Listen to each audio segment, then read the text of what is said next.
Alright, hello everyone, and welcome to today's live stream, where I'm going to be going over how I made this surface deformer, which takes objects that are near an animated character, attaches them to the surface, and then properly projects them back in the deformed animated state, as we can see with this character. So this I've had to do so many times in previous versions of Blender, and it was painful every single time, but now in Blender 4.3 with matrices, it has gotten so much easier. So I wanted to get the knowledge out there and show you all how to do this. And I may make this into a proper tutorial video in the future, but we will see about that. So let's go and do a quick initial breakdown. So we start off with an object like this. We start off with an animated mesh like this guy here, just running, just doing that.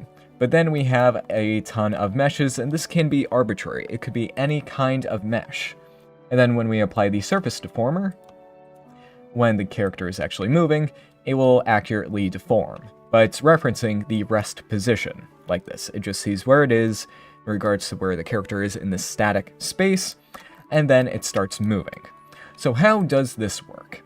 Well, first of all, we go and generate our mesh. In this case, it is a bunch of cubes, which in this case, we do not need it to be procedurally generated, so I will apply it. So here we have all of these cubes that are just here in space. But they need to reference this character in its rest position. So how do we do that? Well, we store the rest position using geometry nodes, and this part is essential. This basically says, hey, this is your bind pose, in a way. So when the character is moving, it will reference that. And then if we look inside the surface deformer, we can go and take a look at how it actually works. So we take the surface object, get the geometry out of there, and then we store the data in its deformed position, as we can see here, as a matrix, which we'll get into. And we also set the position to be its rest position, and then we store the rest matrix deformation.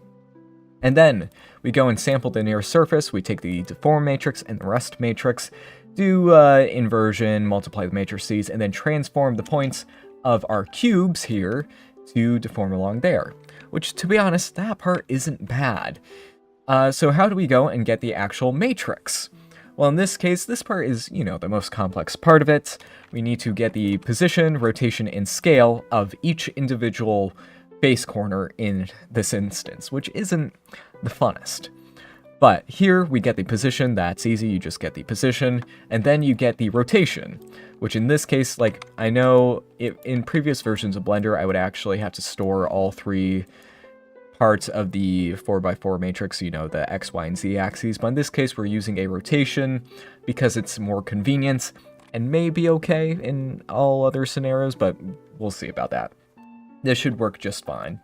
We take the normal on the point domain, so that's all smoothened out, and then we put that into the axis to rotation, and then we get the face corner tangent. Now this part may still be inaccurate because I'm taking it for every single face corner. Now you may want this to be the UV tangent, which I've made a node group for this a long time ago.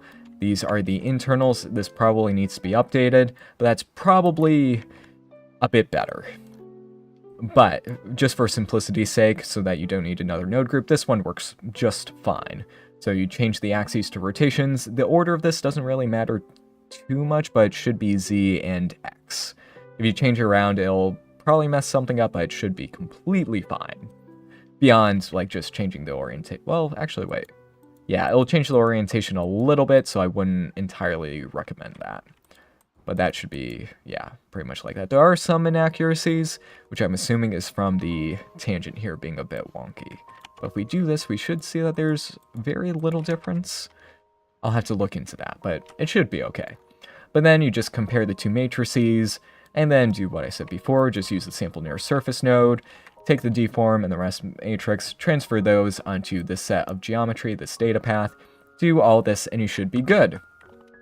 So now, as you can see, you now have just cubes moving, and it works pretty much perfectly. Again, there are some inaccuracies that I need to iron out, but should be pretty good.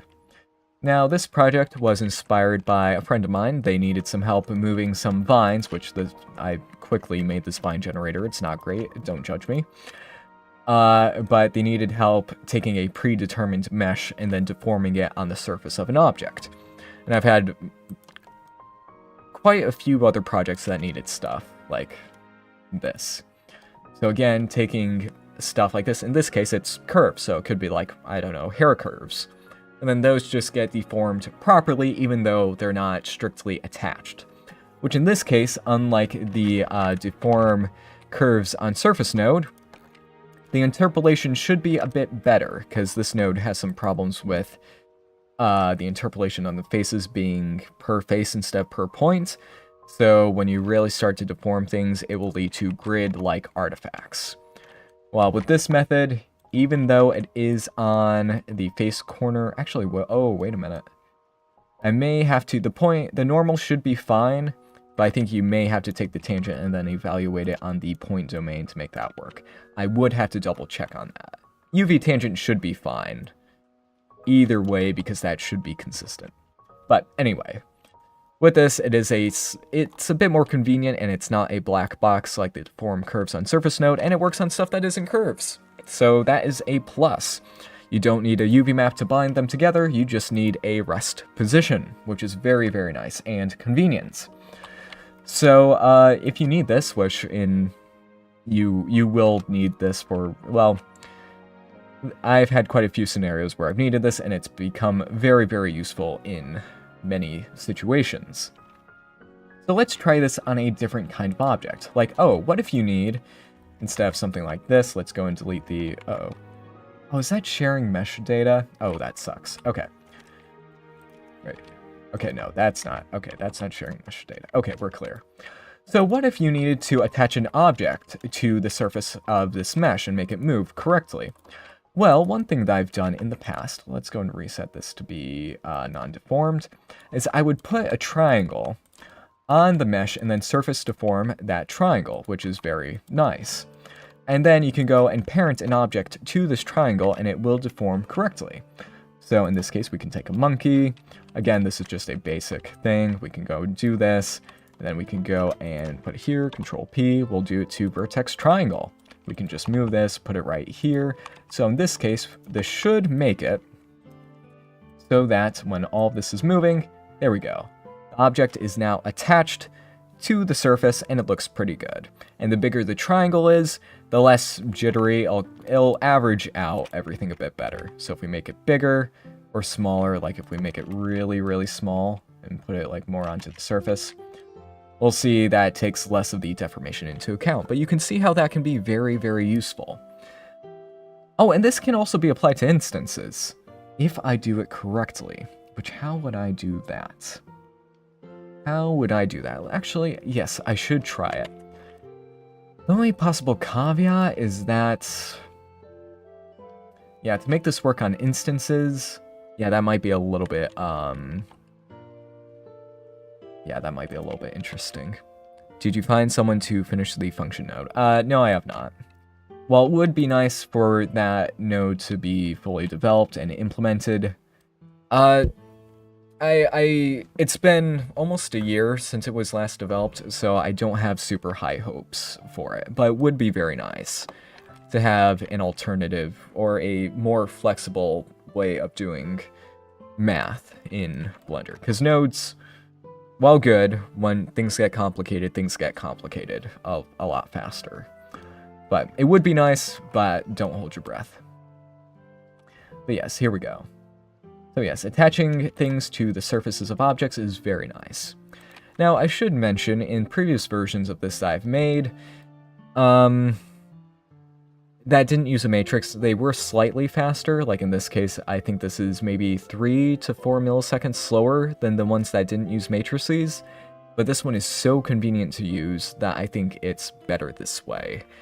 Because with matrices, in this case, especially because everything's on the face corner domain, it's more numbers being pushed through the system. 4 by 4 equals 16, so you have 16 float numbers going through.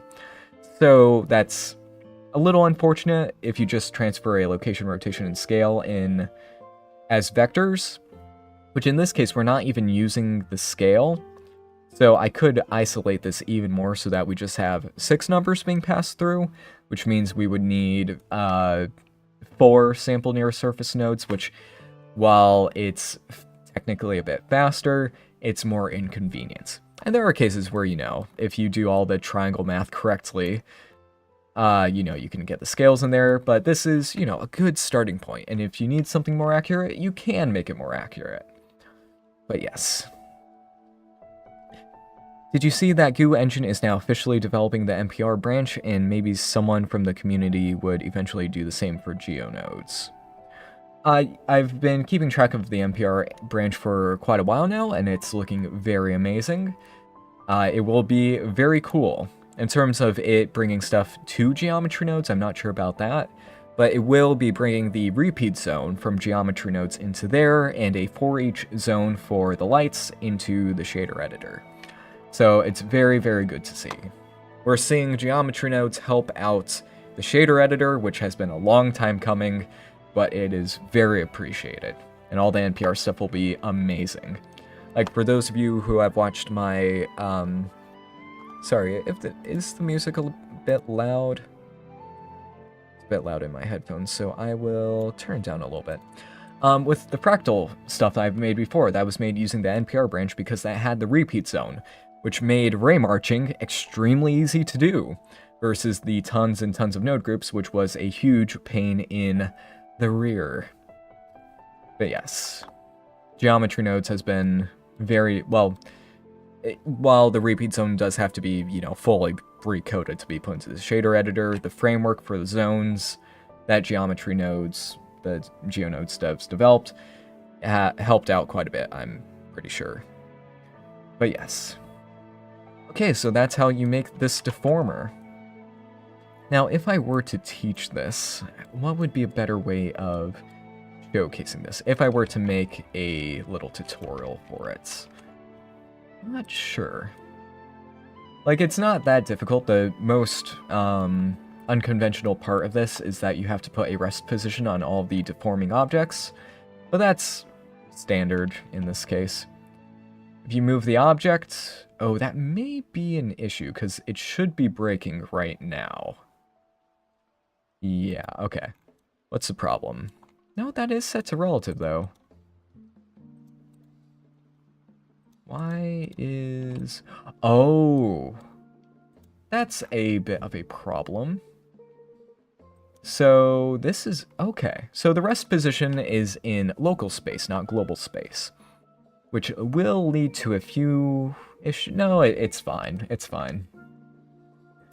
That doesn't lead to any issues. It just means that relative to the object origins, in this case we can see this right here, has to be the same relative to the object origin. So if I move this, it'll still be correctly linked to here.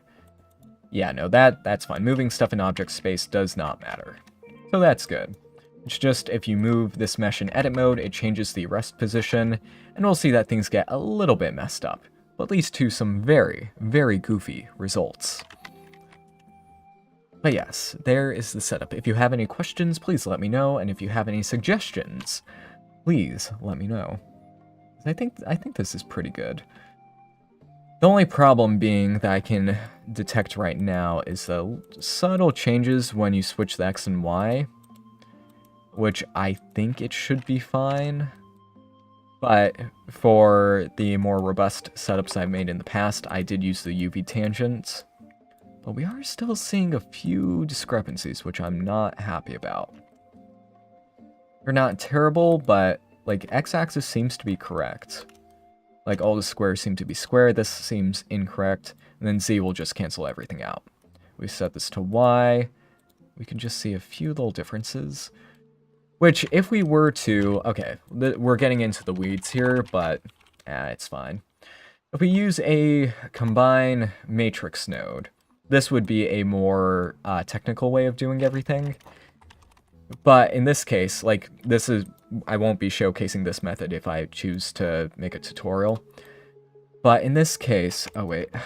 Which one? I forget which one is X, Y, Z, and then the position. With matrices, each row... Is that... I'll just try to get this to work, and then I will... This should be the position. And then this one should be the x-axis.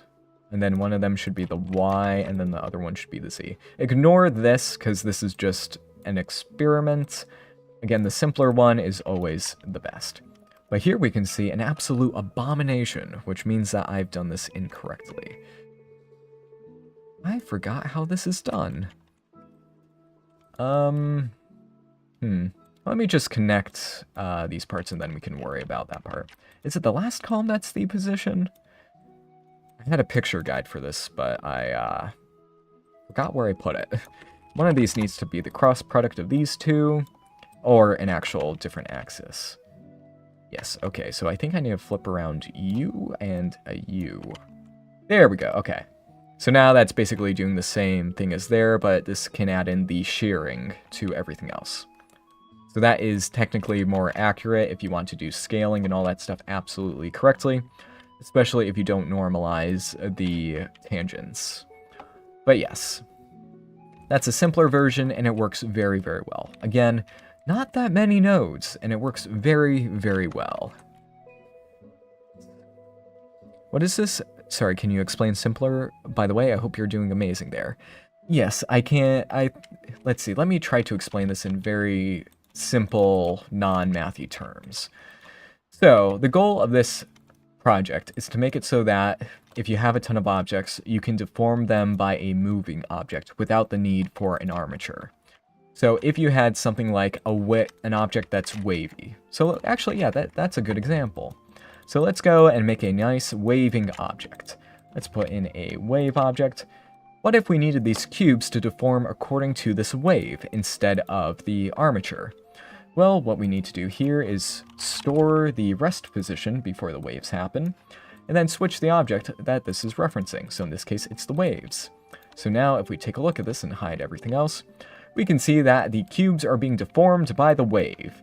And it's looking very funny, but it is accurately being deformed. That is the goal. So in this case, if you had, again, a rigged character or an object that's in Alembic, which that is very common in professional environments where you don't have access to the rig, you would need to deform stuff on the surface just based on the mesh that you have. And usually Alembics have their rest positions stored, but you can also just store them with the store named attribute node if needed. So in that case, this is probably applicable. Again, the UV tangent, again, this is a custom node group that I made, will lead to more accurate results. Oh, and if you're wondering about the stretching down here, that's just because the cube is seeing itself on this part of the leg instead of this part of the leg. Causing that stretching, but I wouldn't worry about that too much. I could make a way to avoid that, but we can see that this vertice right here is thinking it's attached to there instead of there, which in that case, maybe you would need to make a system to deal with that. But no, I could make a system to deal with that because the sample nearest surface node has a sample position. So we could make that the average of the mesh island, so every cube will only have one parent to reference, which, yeah, let's go and try that. That could be good. Oh, but the rotations, we'll worry about that later. Okay, let's use the accumulate field to get the average per mesh island. Let's make this a vector and an integer, because we just need to get the average per mesh island. I really wish we had an average node, but unfortunately that is not a thing at this time. So we just get the position, follow the points, and then divide them. Vector math divide. Come on, buddy. Here we go. We do that and that. Then we hook that into here and here. And now we should see that all the cubes are now attached properly to where they're supposed to be. And are they rotating properly? It looks like they are. So yeah, this will work on instances if I do that. But we can see here that now the objects are not being stretched. Though we are seeing that there are some glitches happening, which I wonder why that's occurring. My current theories are... Yeah, why is that happening? My current theory is that that one's like right on a UV seam, or some sort of seam, and it's glitching out between which one it should be referencing. But that shouldn't be too bad, you know? It will ignore the problem and it doesn't exist. Let me Well, no, the position is already evaluated on there. Let me evaluate tangent on the point domain. That one solved, but then those ones start freaking out. Okay, yeah. So it does need to be the face corner, but I need to find a more reliable way of finding the tangent, which currently is this. And, yeah, what's this? Oh, wait, I know what's going on with this tangent. It's referencing it per triangle, which means that in the midpoint of the triangles, the tangent will be inaccurate because different tangents will be pointing in different directions. That's not good. That is less than ideal. So I may have to do one tangent per face, but then again, the UV tangent avoids all that, and the only problems is on the UV seams. So I'm just going to assume that that one is just having issues. Everything else works just fine. But yeah. So if you want to do that, you can. Just one surface attachment point for every single point, which is a bit more convenient than the needing a UV map like the deformed curves on surface node. Okay. So yeah, if you want, that is a potential thing. Oh, and speaking of that, well, actually, I don't think that's all too necessary. Because even for... oh, that is funny. In this case, there are no mesh islands, so it's counting everything as one. So the entire curve object right here is currently thinking it's attached to probably somewhere at the hip point, which is very, very funny. But if we go and set that to be just the position again, we can see that that all works. So if this was fur or hair or something like that, it would deform perfectly, and maybe a bit faster than the other version.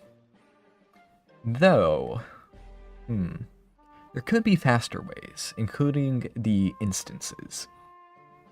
We will see. Here, let's go and let's try to have a ton of instances instead of actual realized geometry. So in this case, we'll have just cube instances. And it's working already. Wow, I'm a genius. But no, I do not think that's working properly. It's deforming, yeah, okay. It's not rotating the cubes. It's just moving the cube position. So if you want this to work on instances, it would have to be a instance transform? Or a set instance. So it would have to be like that, and then multiply matrices, and then we would have to apply this matrix into there to offset it correctly. As we can see, that is not quite... oh, wait, no, that's working. Okay, there we go. We can see that the cubes are rotating, I think. Yes, they are. Okay, so if you need to deform instances according to an object, you can do that now in a very simple and easy to use manner. That's how you would do it. So multiplying matrices just, it's like offsetting a matrix, but the order does count. So keep that in mind. The way matrices are handled is still a bit beyond me at this time, just because there's a lot of math behind it. I've tried to recreate some of this information in older versions of Blender. Even inverting a 4x4 matrix is a pain to do. But anyway, so you can deform instances very nicely, but in this case, you know, we just need geometry, because that is what you'll need most of the time. I should put this up on Gumroad. Oh, and again, this is using Blender 4.3, but you can see that in the title. So yes, this can be extremely useful, and I think, there may be a modifier for this already? Deform, where is this? Is there a surface? Yes, there is a surface deform thing there. The target is that. How does that, oh, okay, so the bind pose is there, right. I remember this. So there is the interpolation and all that. Okay. So there is a modifier for it, but it will not work with instances or curves. So my version still has a reason to exist. Nice. Nice. I should actually go and look into the code of that to see if it's... actually, yeah, no, let's try that right now. So let's go and use the modifier here, so surface deform, and see how it compares. Let's go and connect it to the body, make a bind pose, and then make this move. That seems to work okay. We can see that part isn't glitching out. So it is using something that's a bit more stable, especially with that part. I wonder if it gets triangulated. Because I'm assuming that's the issue. The meshes aren't being triangulated until after their deformation, which will cause some parts to glitch out. Which in Blender 4.4, the triangulate node is 30 to 100 times faster. So that may be better in that case. But I don't think that'll be a problem for a majority of the stuff. So let me copy this. Oh, wait. And why was my deformer already on? Okay. Let's go and disable that one and just have you. Okay, so we can see the comparison between the... Oh wait, they're exactly this... They're almost exactly the same, just a little difference. Okay, good. Good. But mine has the ability to use the average of each mesh island for the position, which means that you won't get that stretching. But you will get that issue, which let me try the triangulation. This will make it more expensive because we are not in the old versions of Blender. No, it's still glitching out a little bit, which means that there is a slight error in the tangent. It can't be the normal, because if I do that... Yeah, no, it is the tangents. And it can't be the matrices. Because I've tried it in a lot of scenarios. So if you want to make a more reliable method that doesn't have to rely on a bind and unbind, pose, but instead relies on a stored rest position, because that is just easier to deal with. But is it actually easier to deal with? It assumes you have a rest position. And we don't have the ability to go... Yeah, we don't have this ability in geometry nodes to just click a button and then run an operation to store data. So I guess it's, what do you want with this? Do you want something... Actually, let me go and check the curves. Is there...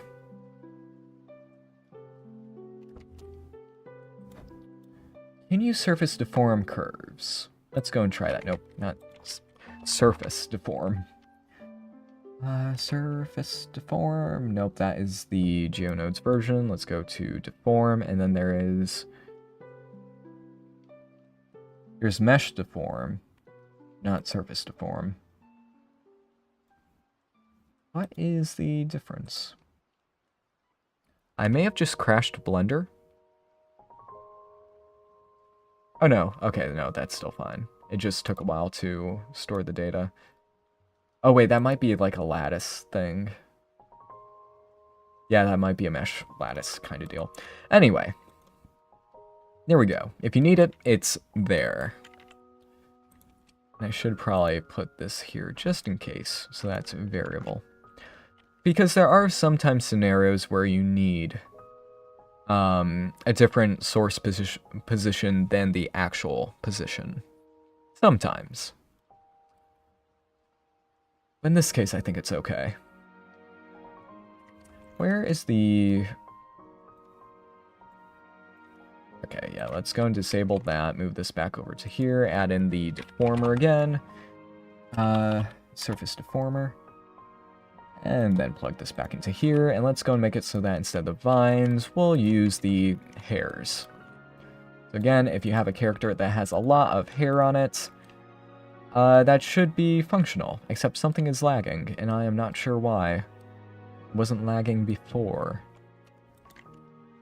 You can see, because it's an instance, that part isn't working as intended. I could add in a random scale for all this. We're almost at 30 minutes, so I probably will call the stream soon, because this is just a little tip. Not a big revolutionary thing. But could be very useful. Could be very useful. There we go. And I do need to try this at scale, because, you know, when you're dealing with fur, you could have characters with millions of hair parts on here. Oh wow, just realizing that leads to 17 milliseconds. Then the surface deformer here is... That's bad. Let's see. Curve.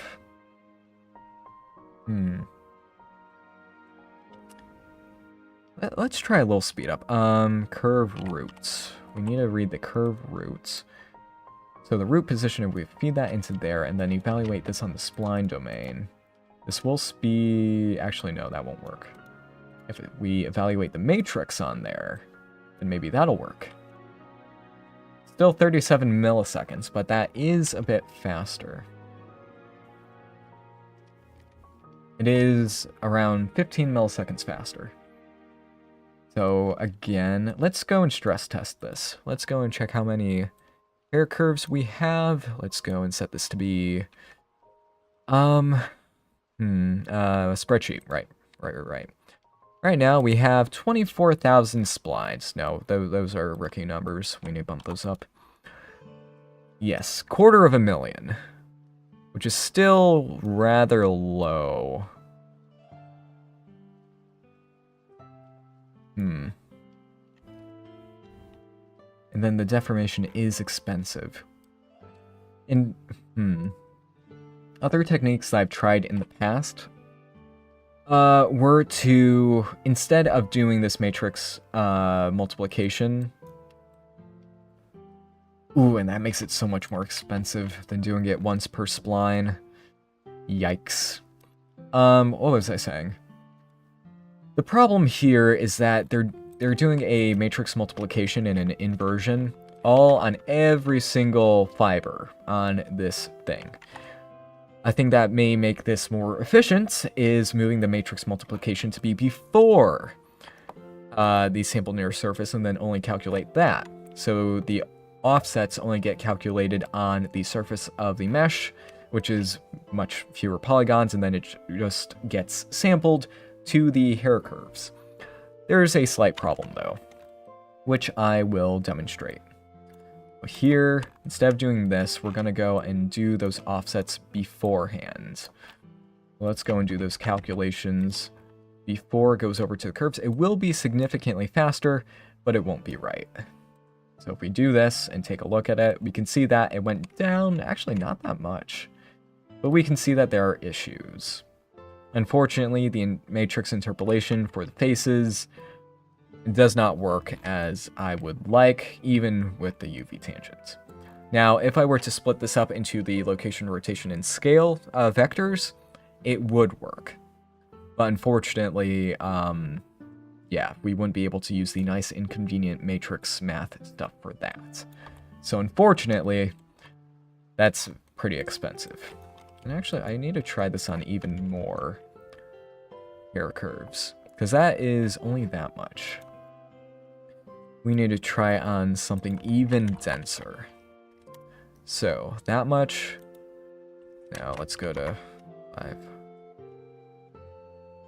Okay, 1.2 million. Okay, we're getting up there. Oh, that is way too laggy. Well, I could go and get the... Yeah, no, that's way too... No, that is unacceptable. Unacceptable speeds.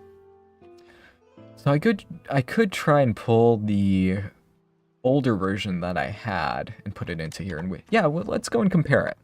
1 second, everyone, while I go and pull the older version and bring it into here. 1 second.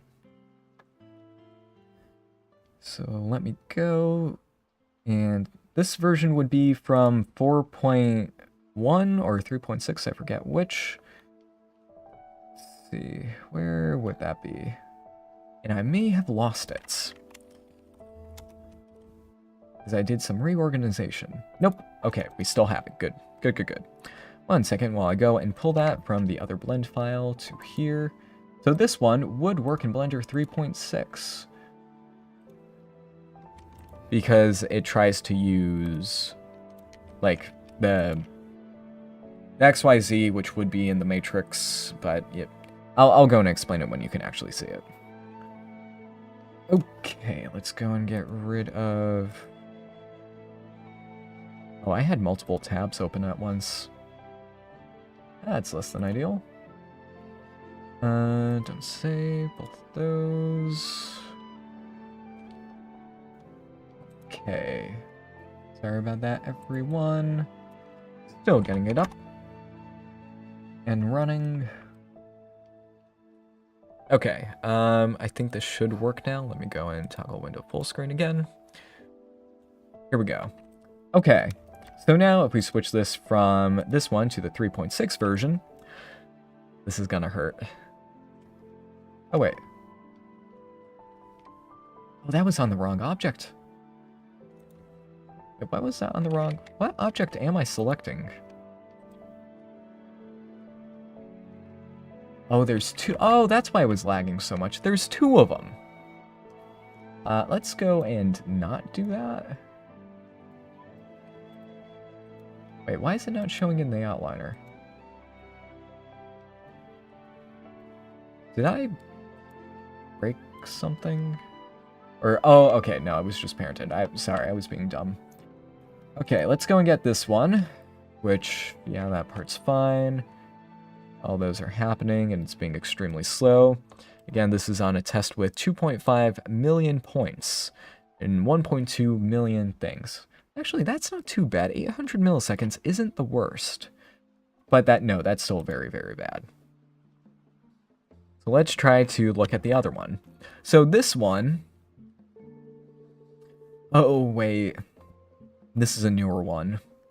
Where this would work in 3.6 because I'm taking the X, Y, and Z axes, which would be, again, in the matrix, which stores the rotation in scale, or shearing, rotation, scale, and shear all in one. So this is the sub for that. Again, it's less convenient than just using the matrices, but it does work. As I was saying, I don't know what went wrong here. Because it should be working. What went wrong here? Did the rest position not transfer correctly? Well, something broke. Maybe in the conversion from 3.6 onward. Yeah. Something is awry. So let's go back to the other one. I'll figure that out another time. It was working in the file that I opened it with, so Anyway, how's your PC not on fire? Because, well, okay. Probably multi-threading, even though my PC does not have many threads. Now, again, this is one of the times where I envy people who work in real-time engines, because this would all be done on the GPU. Because there are millions of curves and stuff like that, in games like the most recent Ratchet & Clank, they're doing a... Oh, wait, is that actual hair strands? In various games, they deform hair on the surfaces of objects in real time. Because right now, the bottleneck here is just that it's on the CPU. So all the hairs are being done sequentially, but there is some multi-threading, so it's a bit funky. But... yeah. As we can see here, 1.2 million hairs. And it takes 800 milliseconds. Now, in practice, you would probably have way more control points on your hair, so this would be even slower. So if I could go and recover the method where I just do the offsets on the deformation object and then transfer that to the hairs, that would probably cut this down to 100 milliseconds. But... I would have to refigure that out. Because my current theory... Yeah, we have time for this. We have time for this. My current theory is that the issue is the position. So right now, the position offset, I don't think is being retargeted correctly. If I convert it to a rotation offset, that may work, potentially, but again, I am not sure. I'm not sure.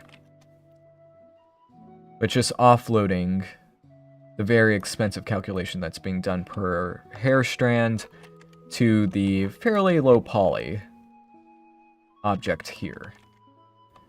But some calculations will have to be done on the hair strands. So it would be position, subtract the rest position, rotate the curves, and I guess scale them if you want to. And then add the new position, the deformed position to there, and that should work. So in that case, the scale offset and the rotation offset could both happen on here, given the interpolation is correct.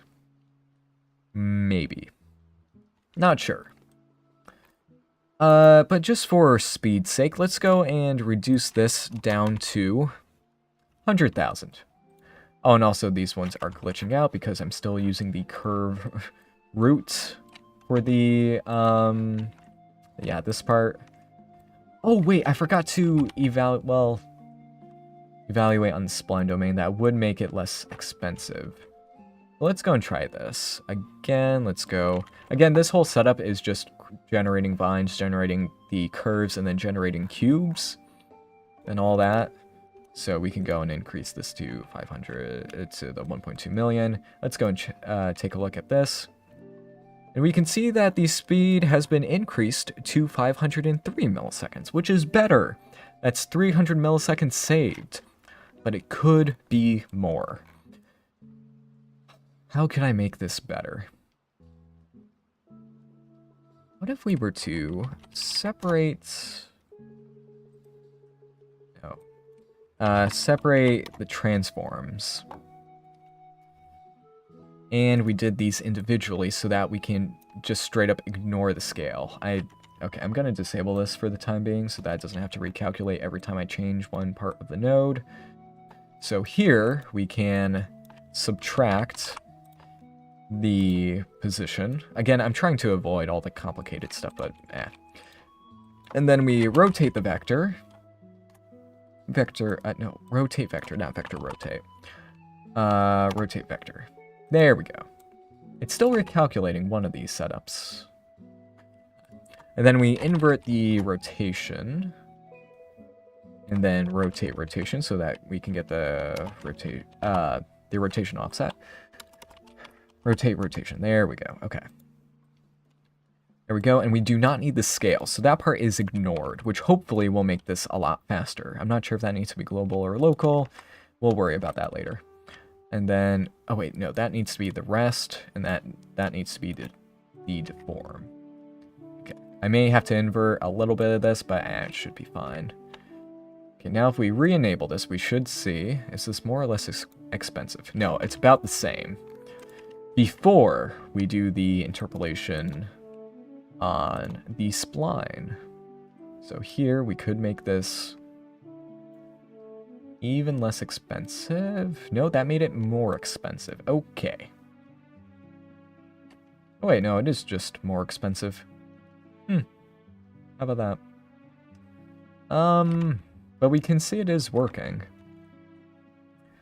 Well, who knows? Maybe just using the... Well, okay, unless I do the calculations before, like before. This way's the best, which honestly isn't bad. Less nodes, the better. Again, without... Doing this on the spline domain, if you have more control points, is better, because that means that you'll only have to do the calculations 1.2 million times instead of 2.5 million times. So again, if I were to resample the curves, which this is going to get really heavy, because we're still creating the curves live, which is, you know, not what you would deal with in any kind of a production-based environment. Sorry for not reading the chat. I will read that in a second. So here we can see we have 12.3 million points. That is a bit more realistic. And then we still have 1.2 million splines. And as we can see here, the timing has only gone up 200 milliseconds. But if we were to disable evaluating this in the spline domain, we'll see that it'll take quite a while to calculate. There we go. 3,745 milliseconds. So again, if you want to do things at scale, that is the best way to do it. But let's bring it back down to a more realistic, you know, personal project environment. Okay, let's go and delete that. We don't need you, we don't need you, we don't need the 3.6 version. again, the only optimization is properly figuring out the offsets beforehand rather than... Actually, wait, no, I could... Okay, let me try this part. I'm going to invert the... Again, another test. Because I'm going to store the offsets. And then I'm going to separate the transform and then port only the rotation over through here. So let's try to... Because the calculation will happen beforehand, not after. Let's make this a quaternion, even though if we make it... let's keep it as a quaternion for now. If we convert it to an Euler, it may be even faster. You may be wondering, oh wait, why are you doing so many possible optimizations? Well, when you're dealing with something as expensive as, you know, like a big object or something with lots of hair, you need it to be as fast as possible. As fast as possible. So let's try this, separate. Again, this is going to be messy because I'm working fast. Separate transform. Let's put the position into there, and we can do exactly what I did before, except hopefully a lot faster, because we're transferring fewer values. In this case, probably 9 values instead of 32. Okay, let's go and subtract the rest position, which is this one, and then rotate these based off the other part. Rotate vector, and then we can go and add, and we can evaluate, all of that on the spline. Okay, good. Okay, let's try all of this, and then we can put this onto here.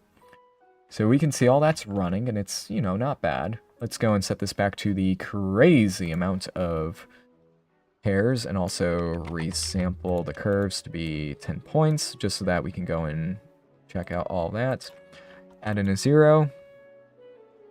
Add in another 0. Did I... Okay, no, we're still good. Okay, we can see that that is 5. That is still more expensive. Curve root, let's go and plug that back in so that we can evaluate this well. Again, trying to do it 1 million times instead of the 12.3 million times. So bear with me, everyone. I'm just going to go and disable all this so that I can get it set up properly. This may take a quick second. So there, and then we can evaluate any and all calculations that are necessary.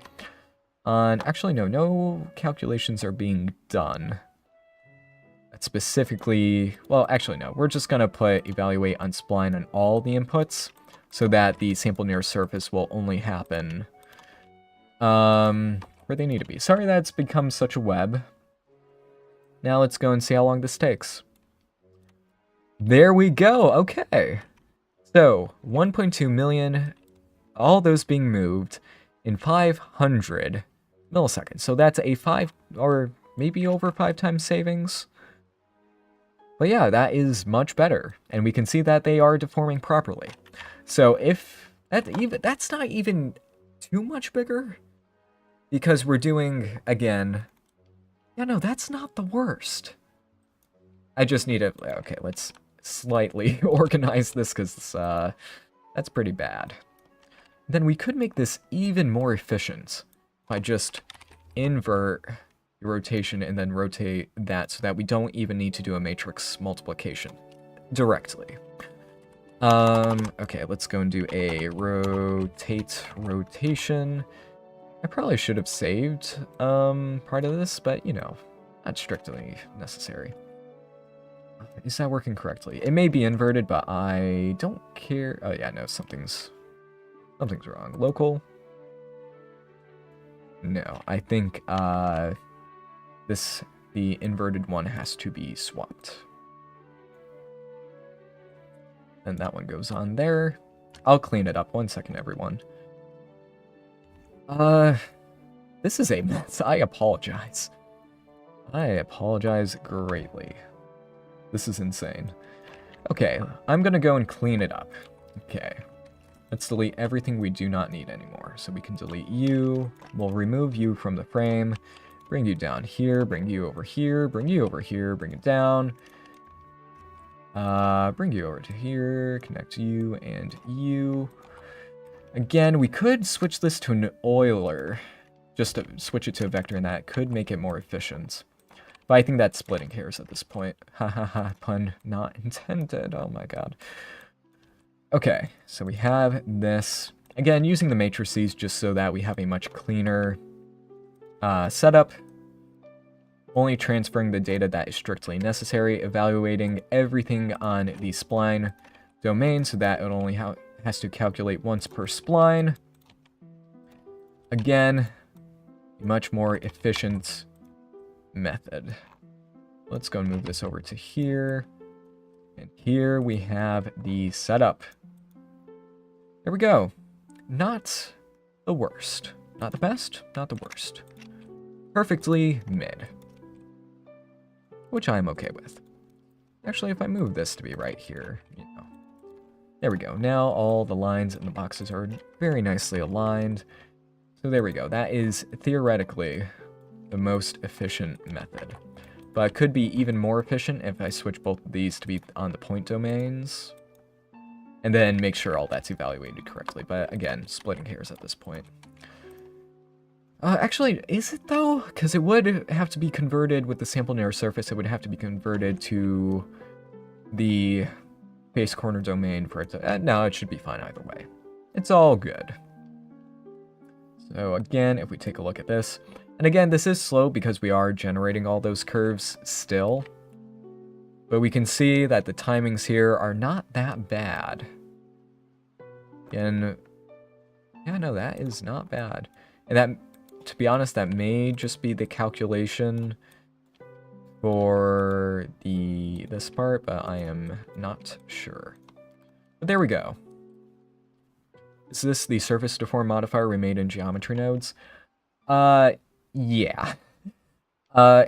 In trying to make it more versatile. In this case, I'm specializing it to deform curves in a very fast and reliable way because, again, the deform curves on surface node is... limited.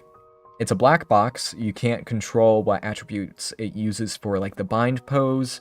You can't control, like, it leads to artifacting when you have high amounts of curves, which, in this version, you can avoid by properly getting the tangents and the normals. With this one, you're locked out of a lot of that. So in this case... This is trying to make the most efficient version of the deform curves on surface node. And it also doubles as a surface deform modifier, but again, this one's more complicated because I made it specifically for that.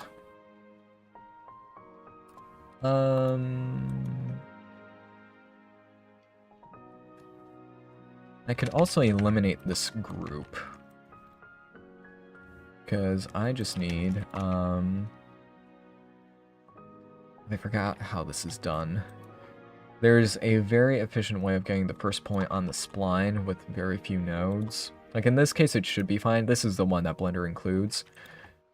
Oh wait, no, it is just this one. I could just eliminate that and then put this here. And then we eliminate a node group, which you usually want to do. There we go. So points of curve, you just get the first point of the curve. Evaluate the first point, make sure that's on the spline domain, put it into there. So now, no node group dependencies. And no node groups are required, except for maybe the UV tangent, but, you know, you can either ungroup that or you use a more reliable tangent method. Like here we can see some artifacting. You can see that kind of grid. I don't know how YouTube compression is handling this, but you can see that's happening. And that is probably due to the tangent not being correct. So if you use the UV tangent, they'll all be facing the same direction, leading to no artifacting, or only artifacting at the UV seams, which I think, yeah, we can see a little bit right here. And there are probably ways of avoiding that as well. There are still issues, like over here, I think the rotation is still busted.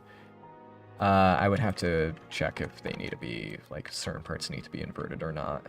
Ah, there we go. Okay, that's fixed. Right, it was just the wrong way around. I think. Are any points... Yeah, no, that seems to be correct. Okay. So if you want to deform curves on surface in the most efficient way possible, which I'm not sure if the deform curves on surface node works on the spline domain, so that's more efficient. I am not sure. But this part, the reason I have to do all of this is so that, actually, wait, what if I were... It does it so that it basically, it does all of the data changing. Wait, sorry, I need to think 1 second.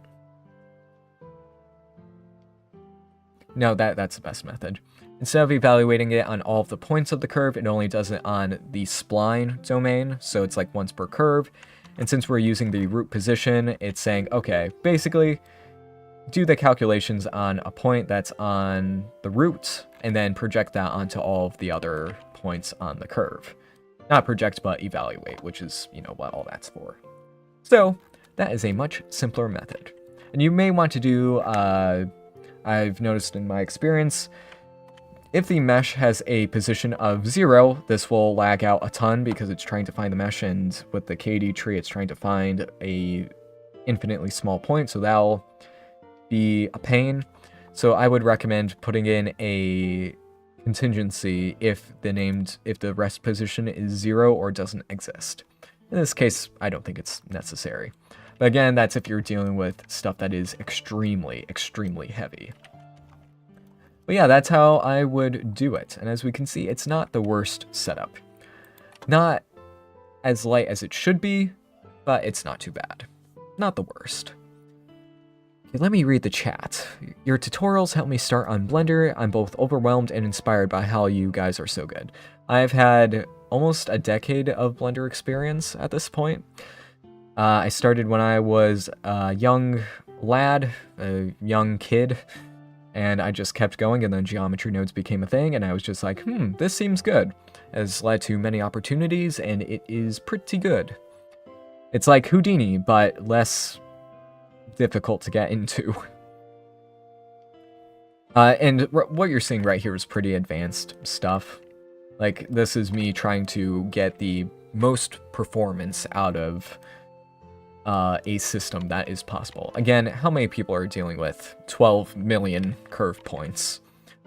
Let's see. At work, I tried calculating a matrix that converts the closest triangle to the deformed state and using that for deformation. Okay, interesting. Yeah, I wonder if this would help in that scenario. Again, this is for curves only. The previous version that you saw at the beginning would work with more geometry. Again, it's like the surface deform modifier, except a little bit more generalized because you can edit it. Are you a magician or something? How to be this awesome with nodes, it's incredible, keep the logic going on. People have called me a wizard, a magician of sorts, practicing the dark arts of Blender. Like, this kind of stuff, again, is very advanced. So if you do not understand it, I completely understand. It took me a while to understand like the matrix values. Just think of it as a location, rotation, and scale, or the XYZ axes and a position. I did a little short a while ago showing how that works, so I would recommend taking a look at that. Let's see. Well, this is what I was looking for. If you ever use RBD Lab, their MetalSoft works via Surface Deform modifier, and I tried to make it breakable by using simulation, which deletes stretched faces. But I obviously failed to do that without recreating the Surface Deform inside of the same simulation. Interesting. My thing may potentially help in that situation. Potentially. Yeah, I can understand why you'd want to make it more efficient. My PC wouldn't be able to handle that. Yes, there are many reasons why you would want to make it as efficient as possible. Let me go and make this a new setup and make sure it is defined as curves, and I will go and return the other one to its regular, non-crazy version. So this one, I'll go and reset this to the smaller version, because this is not great. So let's go and delete you, delete all of you. I do want to reset the file, but Actually, yeah, let's go and reset the file. No, I don't want it. Okay. We'll just deal with what we've got. Okay. Let's go and change this to a 4x4 matrix and this one to be a 4x4 matrix. Hide both those. Use the rest position and the deform matrices. There we go. So you have that data, and then you multiply the matrix, and you invert one of them. I forget which one you need to invert. I think it is, yeah, it should be the rest. Then you do that, you flip it around, use the position, and then you transform the point, again, transforming a vector by a matrix. Let's go and move this back. Let's try to make it clean again, because I messed it up a little bit. So if I did this correctly, which I did not, there we go. Okay, not bad. Put this there, and I'll just switch these around. Actually, it's easier just to do this. Actually, no, why? I'm confusing myself. Apologies, everyone. There we go. We'll do this, and we'll flip these around just so that the lines and boxes are nice and clean. I like cleanliness. It is good.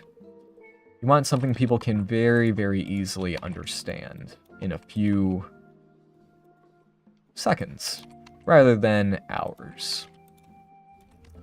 There we go. That right there is the setup. Again, the curve method right here, if I take out the splines and do all this, it could be more efficient even in this version, but this is the simplest version that is possible, as far as I know. There we go. Look at all that. Beautiful. And we'll remove that from the frame, because I still need to figure out the tangent, if I'm being honest. The UV tangent is the best option, which I do have this node group on my Gumroad, I think in the shape key setup. I forget. But yes. Let's go and bring this back, and we have all of this looking very nicely. There we go. That seems to work okay. I just want to make sure... I need to hide all of this. It seems to be correct. I'm not seeing any obvious glitching.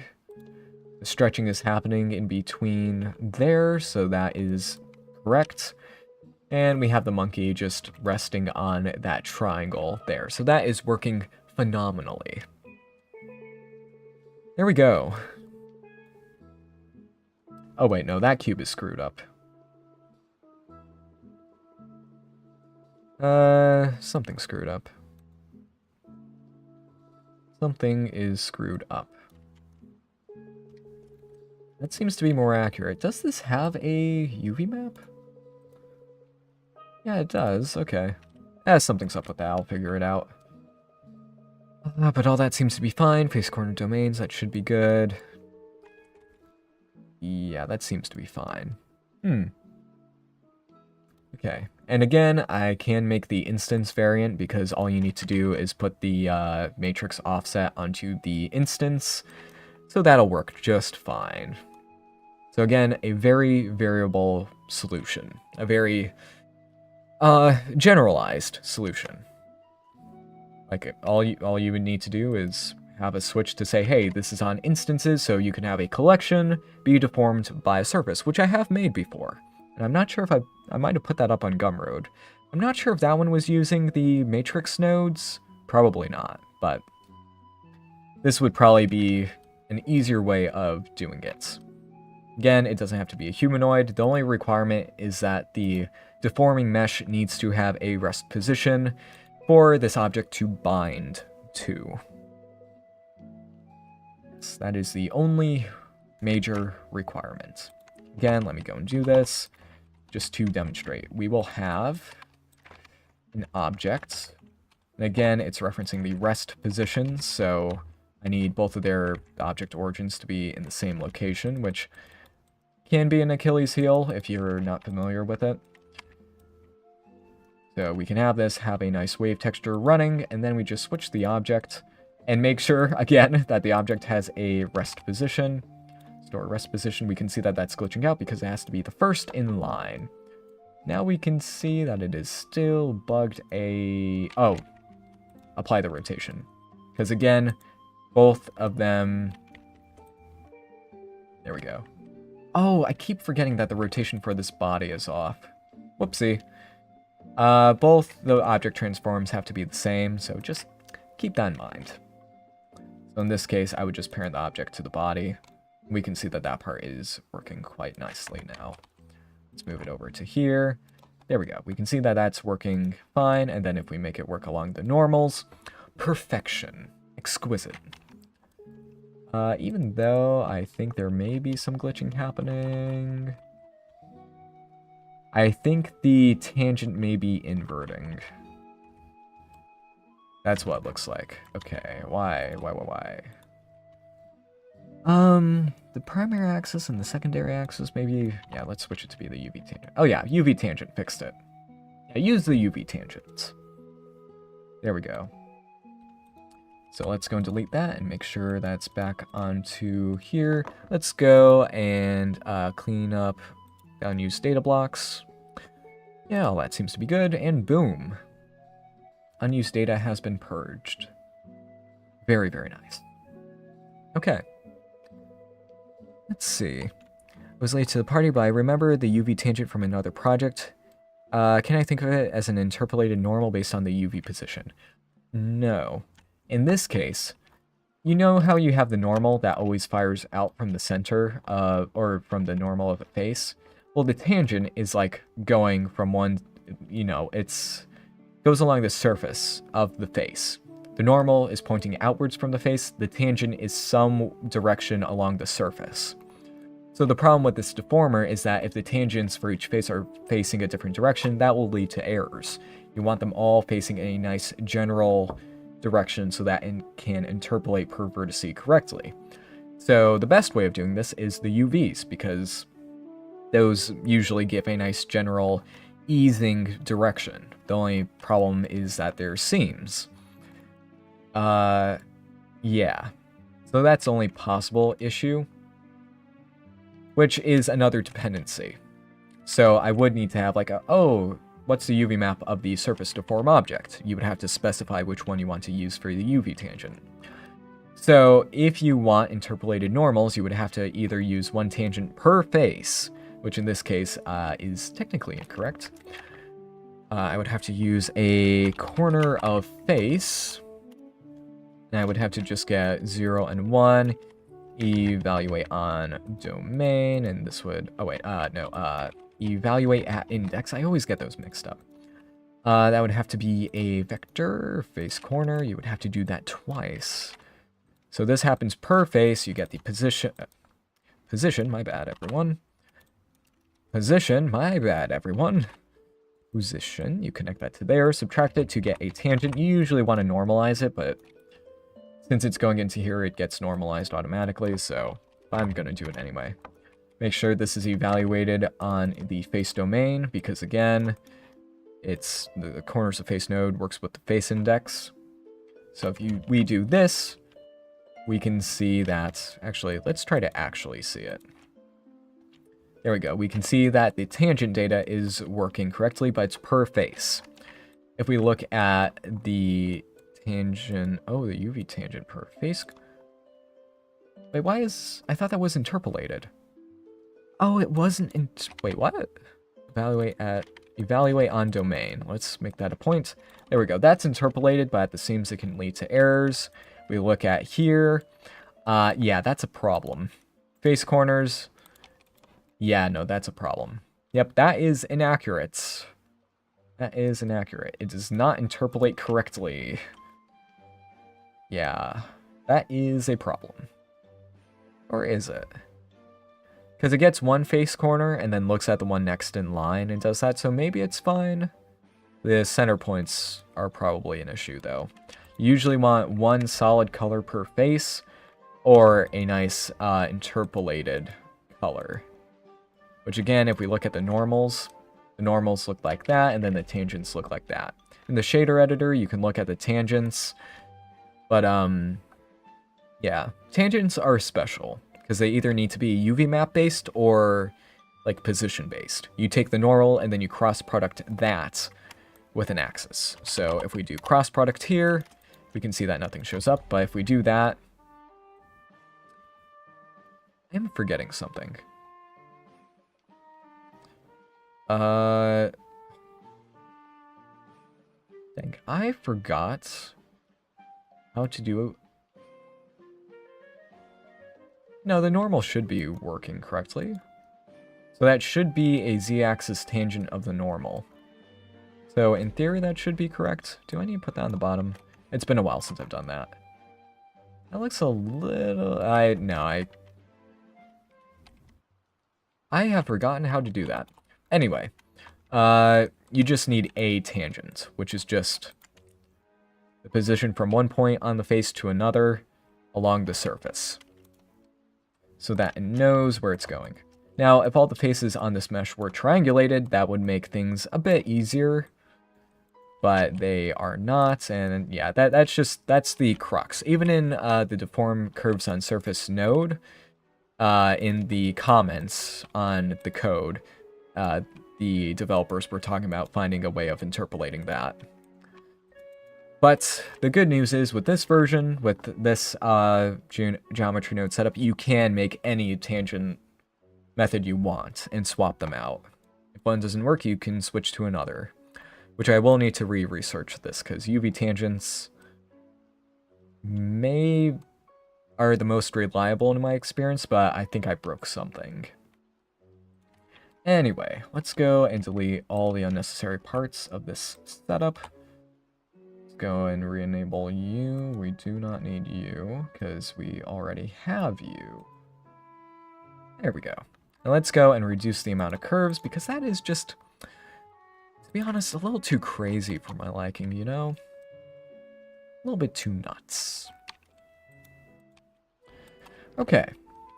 So again, the version that works on curves in a very nice and efficient manner. And then the version that works on any mesh you want.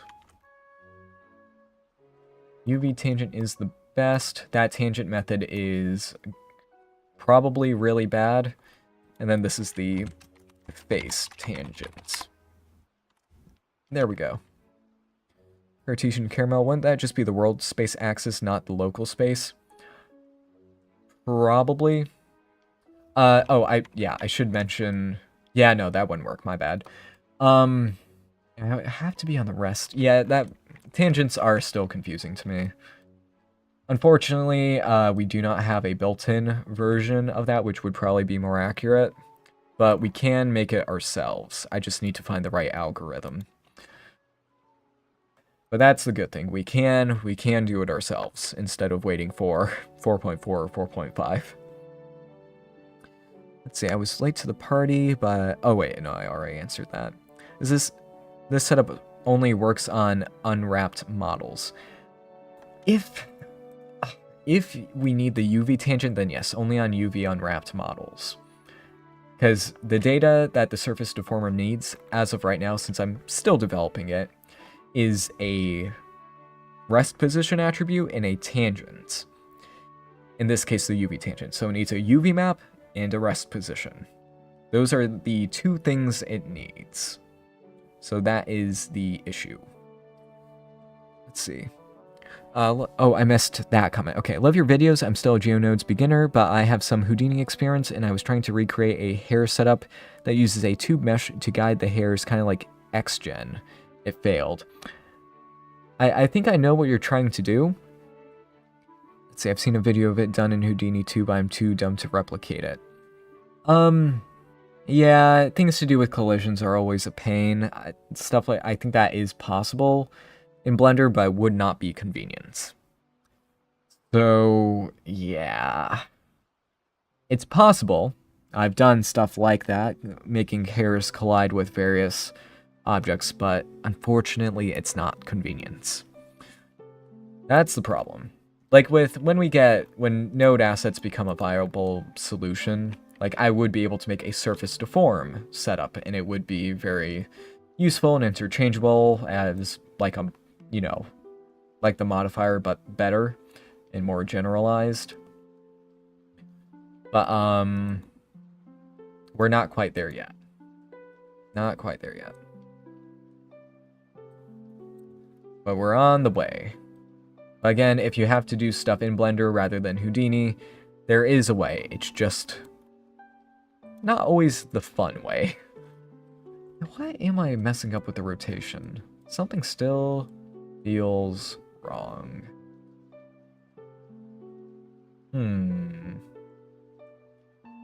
again, because we have the hair version, I'm going to copy this.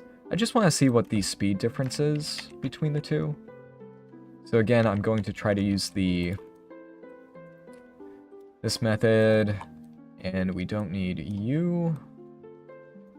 Don't need you or you. We don't need to evaluate any of those on those domains. This will just make it a bit simpler because we're transferring a lot less data and the matrix calculations are all happening on the surface, which is lower, has less points than the thing. Oh, right, and we need that, okay. Here we go, what's the speed of that? Okay, so we're going to switch between the strictly matrix method to the other one. Wow, it's pretty much the same. How about that? I thought it would be faster, to be honest. Maybe it's just because...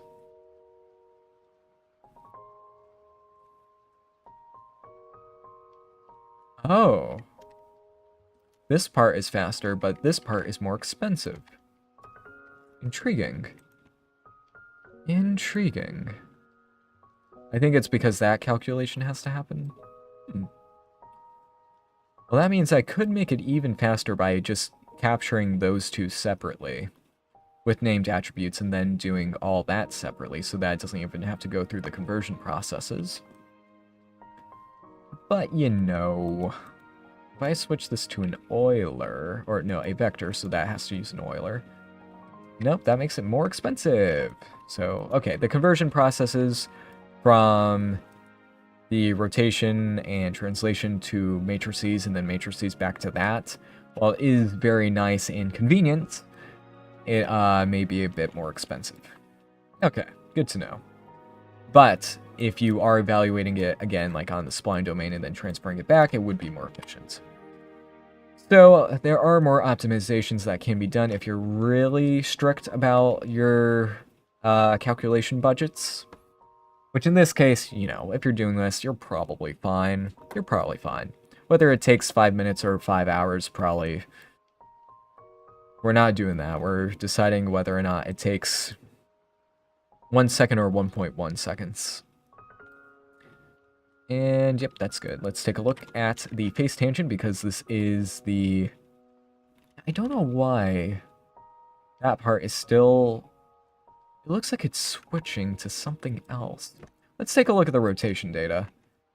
Actually, yeah, let's go and... I'm going to separate the transforms so that I can take a look at the data with the still version of the mesh. So let's take a look to debug. Nope. Oh. Wait, there's no color overlay for quaternions. I am surprised. Oh, no, wait, what am I talking about? Of course there's no color overlay for quaternions. There are literally 4 values. Set this to be point domain. That's a lot of numbers. Way too many. And I didn't want to see the numbers. We want to see the colors.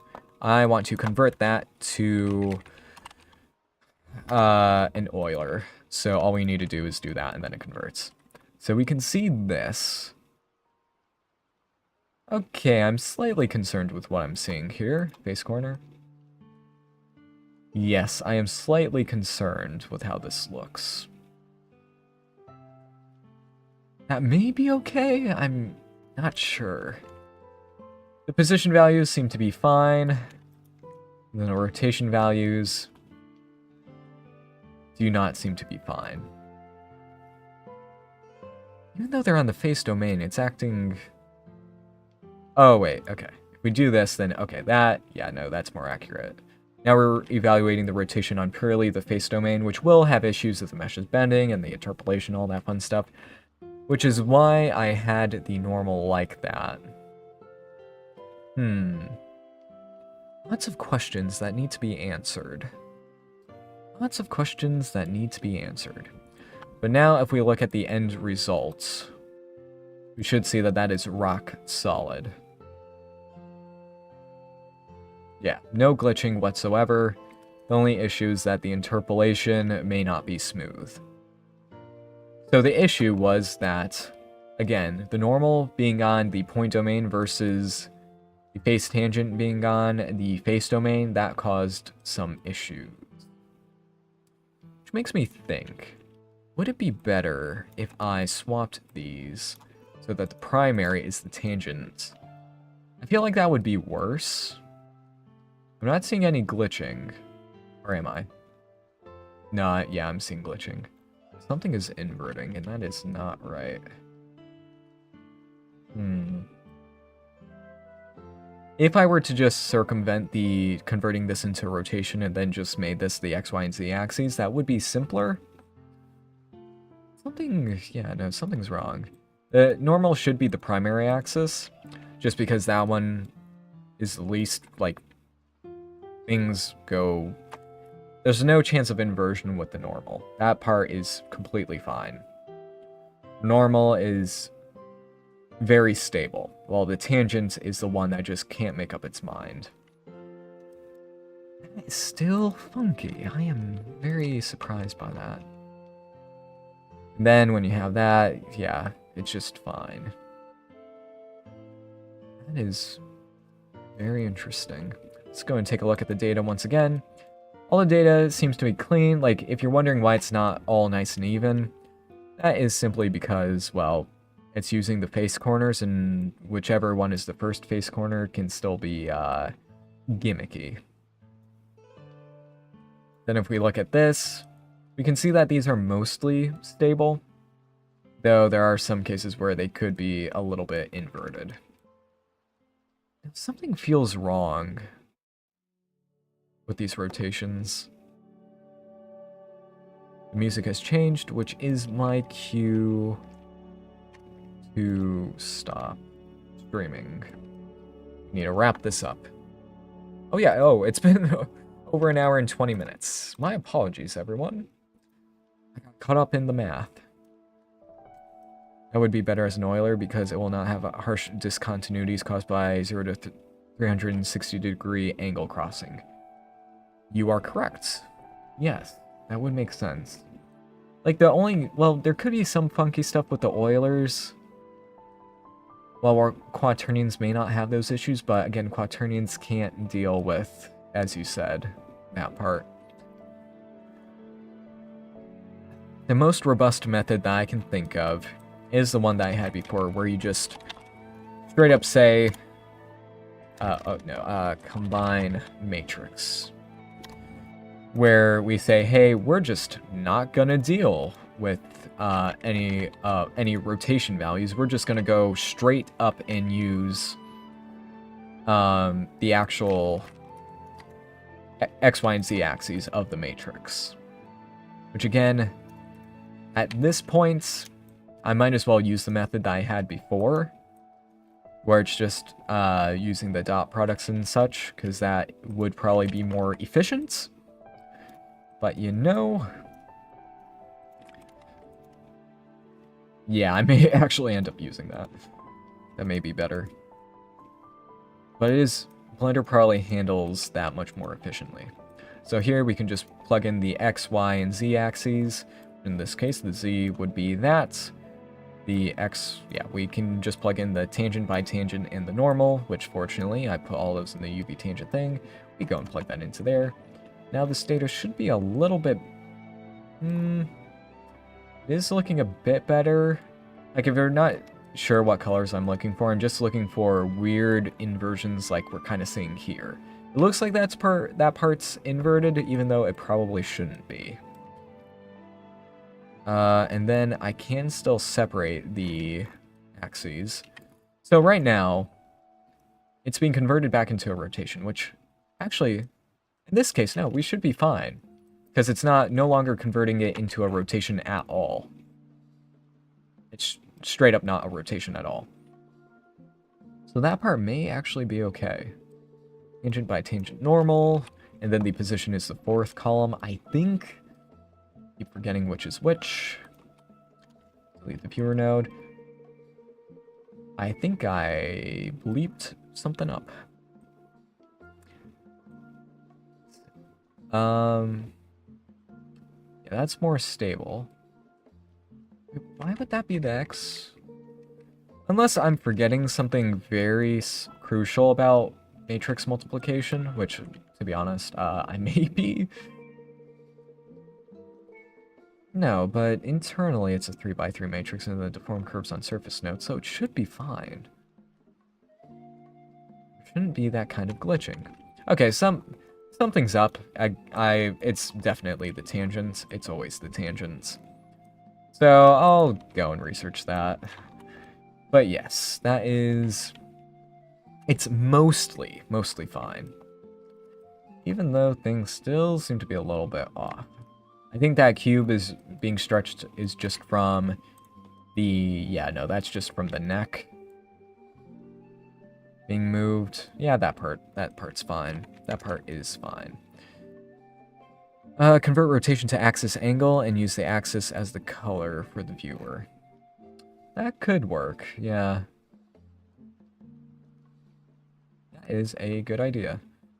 Let me go and get the deform matrix so that we can view that.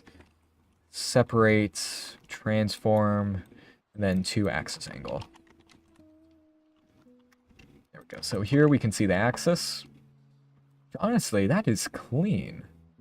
That is very nice and clean.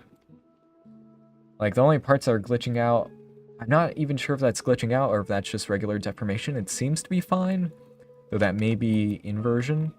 Then the angle seems to be fine as well. Okay, let's go and delete that and check up on this. Yep, there we go. Okay, it seems to be fine. It's probably fine. Probably fine. And then all this is just like that, and that seems to be good.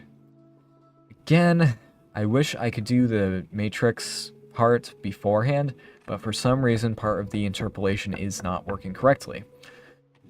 And I think that's because just having a position offset may not be correct. As we saw with the curves. So again, here we have the curves. And they're doing all that. Should probably... Yeah, let me make a copy of this guy. We'll make this one the curves. I'm just going to clean up the blend file before we put it to rest. This version, it is not a vine generator, so it can be a lot smaller. I'll keep the cubes in there just in case I want to use that again. Actually, there we do want to... Oh wait, no, the cubes are already there. So there's that, and then the vines can just be the vines without anything else. Again, restoring it to its proper glory, then using the regular deformer. There we go. Okay. So now all these are accurately deforming, and there are way too many hair curves even still. Let me go and reduce that. There we go. So now, deform a surface deformer that can work with pretty much everything. Even though, do I make... Yeah, let's go and keep the instance version. Okay, 1 second everyone. I'm prolonging the stream even further. Which, it's been a while, so yeah. Let's go and do that, and then let's do duplicate you, and then make you instances. Misspelled that. Misspelled it twice.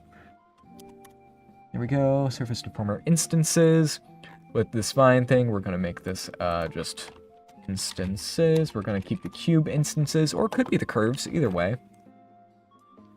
Actually, wait, let's switch this to be... yeah, let's make that curves, and then duplicate you. Then we'll have you be one of those, and then it'll just be instances. There we go, and we just need to turn off the realize instances for either one of these, and that should work.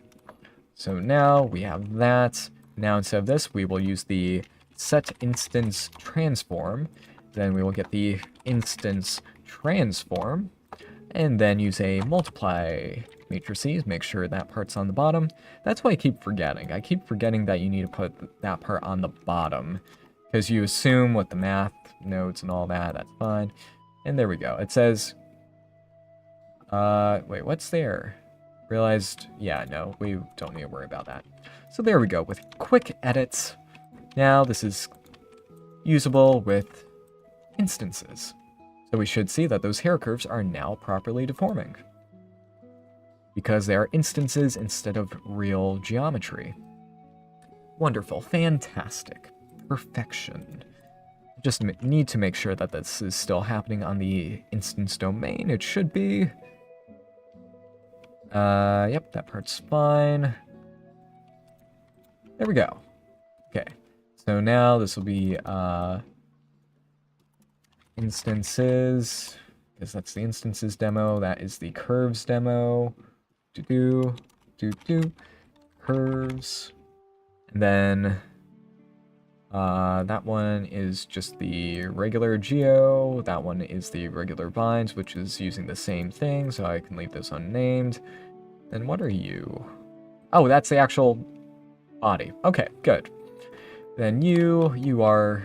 Oh, that's the 3.6 version, which I wonder what went wrong with this one. It should be fine. Like, the only problem is, again, the tangents. But we can see with this one, like, even though it had to be downgraded to work in 3.6, just in case I needed it, it's not that bad. It's just, instead of combining everything into one value, I just need to store 3 named attributes per state, so the rest and deform. Then we need to sample all those, and then this part is a little bit complicated because I'm doing what kind of the matrix math using dot products and such. So this is the rotation and scale, and then, you know, just local space stuff, and then that's fine. So even that's not too bad, but I wonder why it broke before. I will need to research that. There we go. I'll just keep you off to the side. Won't delete you permanently. So there we go. We got those. Then there's the instances. Let's go and hide the ones that we do not need to be seeing right now. So here, the instances will not stretch because, once again, they are instances. Let me read the chat. That should be better for Euler. Yep, I read that. I meant for debug viewing purposes. Yes. Yep. By the way, you can try using poison disk instead of random for a distribute points node. It's usually extremely visually pleasing. Yes, that usually makes it so that all the points are generally the same distance apart, or at least a minimum distance apart, and that can look very, very good. Will it work on instances? Let's see. Will it work on instances that are deformed and the models if it's deformed? This is how Rigid Biodynamic Lab works. It adds fractured cells connected with constraints in a collection and makes them deform to a mesh. That part, that is interesting. Because you're mixing rigid body stuff with a surface deformer. In theory, the surface deformer could probably work. You can just have instances, like a fake transform, which is the instances if they were still attached to the surface, and then make the rigid bodies try to match that transform. But I do not know the ins and outs of that, so the chances of that working are up to if that's compatible with GeoNodes. Why are you glitching? This one part, that one part of the mesh, is causing it to glitch. Why? It's the tangent, I am telling you. The tangent just will not leave me be. Just won't. So again, if I were to do that and then just use the face attributes for there, it's perfect. It's wonderful. I don't know why it's not working. Though, again, the only downside is that it will not interpolate. So if I were to bring this out, it'll read only this pointing straight out or that pointing straight out and won't curve over the surface. Which, that's why I was evaluating the normal on the point domain, so that it would curve over the surface. But for some reason, the tangents are flipping due to that. Which actually, that makes complete and total sense. If you think about it, if the tangent is straight, like completely straight, and pointing like in this direction, and then the thing, like the normal is inverted, it won't interpolate correctly. So that makes complete and total sense, but I'm still annoyed by it. What if I were to cross-product the two? What if? What would happen then?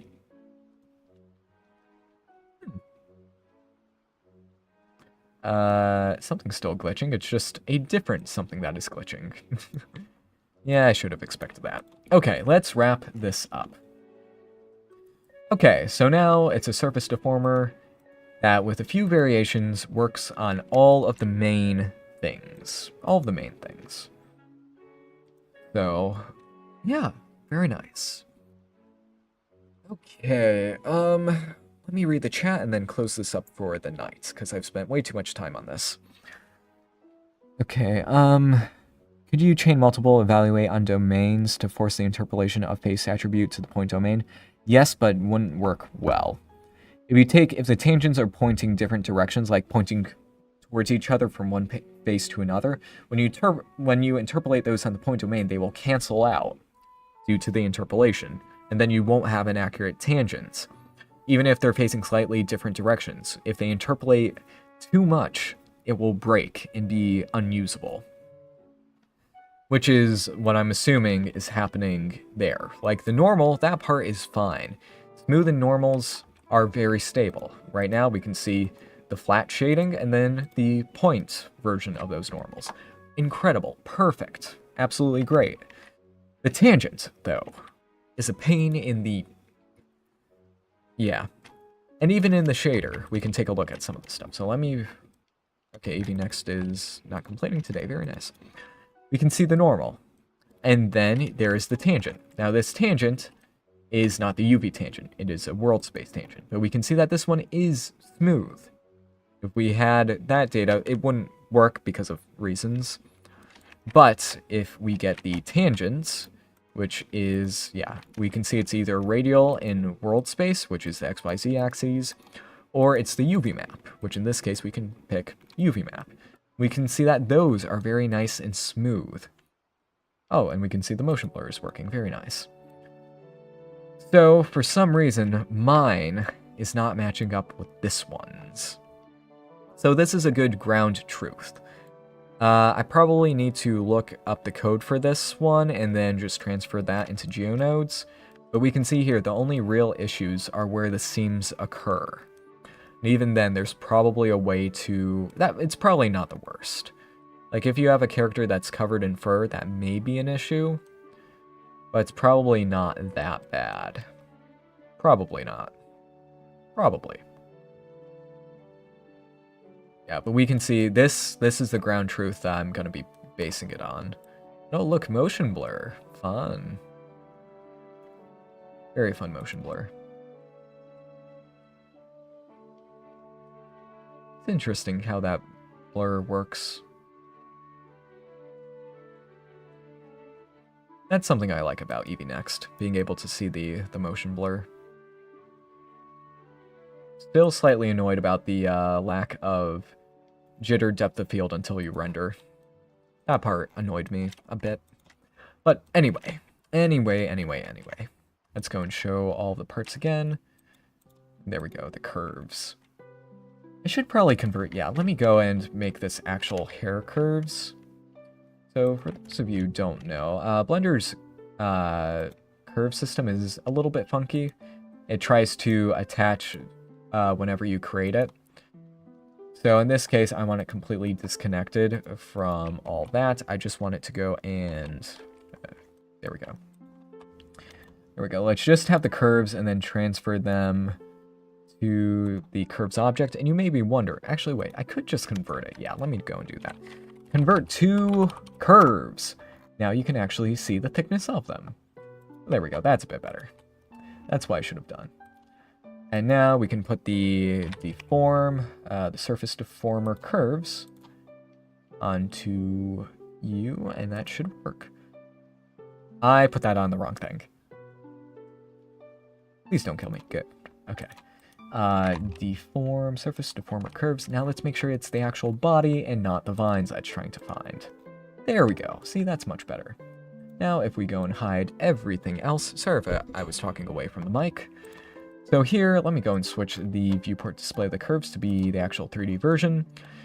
Now this is the benefit of the curves data type. It's different from the spline data type, because this actually has, I'm assuming, GPU drawn curves right here, which is very nice instead of having to use the curve to mesh node. Currently in geometry nodes, we cannot switch the regular curves to these special types of curves, which is slightly annoying in production environments. But as we can see, the character is now running with the fur, which is nice. I guess I could delete the old curve object, but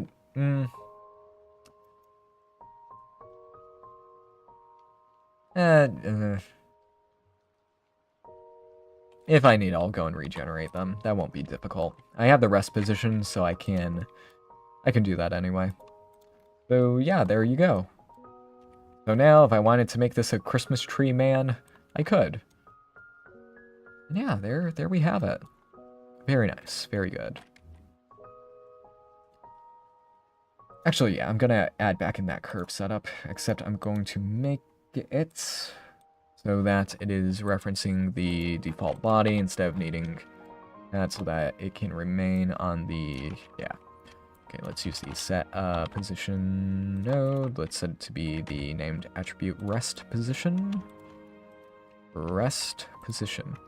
Now this is weird because this is the curves data block, but showing a mesh, which I really wish that we can convert things to be the curves data type. I'm not sure if that's possible. I have a feeling that's not. But would be very, very nice if we could just convert curves to be able to render the other way without them having to be that specific data block. It's not the worst thing in the world, but would be nice. Would be nice. Okay, there we go. So now we can once again test this on an absurd number of curves. It's beautiful. Look at all those curves. Yep. But we need even more. It's also nice that you don't have to generate the UV map attachment, even though that is recommended if you need to texture these curves on the underlying object. It is necessary, but in this case it's not required. And it would be necessary if you need to derive the UV tangent. So it's recommended to go and transfer the rest position and, well, no, you could get the UV map placement from the rest position. So it's fine either way. The rest position is the main thing. You're like a sunbeam in the dark world of geometry nodes. Is it really that bleak out there in the tutorial world? I hope not. Geometry nodes is still, again, I've mentioned this before, but it's still not convenient yet. Just because right now, like, geometry nodes started out with the convenience nodes like distribute points on faces, instance on points, and stuff like that. And then geometry nodes went down to the, oh, we're getting the matrix nodes and stuff like that, you know, the more building block nodes, in the hopes that we can go and make the convenient nodes again using these ones. So the high level and the low level nodes. So I'm, like in this case, I rebuilt the surface deform and deform curves on surfaces, nodes and modifiers. Those are high level. Convenience. Even though some of them have a few limitations and caveats. But that's the goal, to make very nice GeoNode setups, and hopefully I can put them on the extensions platform in the future so that people can easily go and download a Geometry Nodes pack so that Geometry Nodes can be a nice and convenient workflow. That's the vision. That is the vision. Okay, this has gone on for way, way, way too long. Classic, and I keep doing this. But thank you all for watching. I hope you all have enjoyed this this experiment into making stuff deform on a surface. Pretty successful. If you want to use this in your projects, feel free. I may put this up on Gumroad in the future once I figure out that tangent issue. Again, I need to test it compared to the ground truth, which is this guy, the UV tangents. Because again, our two options are the world space tangents, which are not applicable in this scenario, so it would have to be a UV tangent. So as we can see here, this is rock solid. Perfect. Again, if you rotate this, the tangents will be good. Very nicely aligned, point domain so that they can be interpolated, because this is what is used for the normal map node. It needs the tangents in UV space. So that's kind of what we're doing. We're, doing that stuff. Have you ever done feathers in GeoNodes, like a hair system for birds? I haven't, but this setup would be applicable for that. You just go and generate a ton of feathers, and then you don't need to place them as the thing is deforming, so it would be pipeline compatible. Like if you have a skinned, a rigged mesh, or like an alembic of a character moving around, and it has a feather mesh and the skin mesh, and the feather mesh is not attached with the alembic, this would apply there. If it's instances, it would work. If it's curves, it will work. So this would be applicable to feathers. That's one of the, for stuff like hair, just various objects. For curves, this would be extremely useful. I've used this a lot in professional environments. Worse versions than this, which I know that's hard to believe, but the math is fairly similar. I just had to do it without matrices. Which, again, is possible, but the darn tangents, I need to get a correct way of doing that, because I feel like the UV tangent method I currently have is still slightly broken. Due to it not being, not point domain, because the UV seams, and you know what I mean. Some of that can be a little bit annoying to deal with, but I will figure it out. Even if I have to look inside the source code again. Though there's probably a better method online. So I will go and research that. Thank you all for watching, and I will see you next time. Have a good night.